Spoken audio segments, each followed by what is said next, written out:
दक्षिण सोलापूर तालुक्यामधील मंद्रुप येथील इंदिरानगर परिसरातील एका अल्पवयीन मुलीचा मागील 15 ते 20 दिवसांपासून काहीच पत्ता लागलेला नसल्यामुळे मंद्रुप परिसरात चिंतेचे वातावरण निर्माण झाले आहे। या प्रकरणी संबंधित कुटुंबियांनी मंद्रुप पोलीस ठाण्यात तक्रार दाखल करूनही मुलीचा शोध घेण्यात मंद्रुप पोलिसांना अद्याप यश प्राप्त झालेले नाही। याचबरोबर मंद्रुप पोलिसांकडून अपेक्षित कारवाई होत नसल्याचा आरोप नातेवाईकांनी केला असून थेट मंद्रुप पोलीस ठाण्याच्या एकंदरीत कार्यपद्धतीवर प्रश्नचिन्ह निर्माण करून बेपत्ता मुलीचा शोध घेण्यास मंद्रुप पोलिसांना अपयश आल्याच्या निषेधार्थ संतप्त नातेवाईकांनी मंद्रुप पोलीस ठाण्यासमोर उपोषण सुरू केले असून आमच्या मुलीचा तातडीने शोध लावा अशी मागणी त्यांनी केली आहे।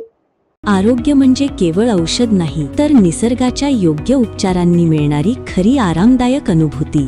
सोलापूरमध्ये निसर्गोपचाराचं विश्वासाचं नाव लिमये निसर्गोपचार केंद्र। इथे उपलब्ध आहेत विना औषध उपचार पद्धती, ॲक्युप्रेशर, ॲक्युपंक्चर, कपिंग आणि मसाज थेरपी। सर्व प्रकारच्या आजारांवर निसर्गाच्या माध्यमातून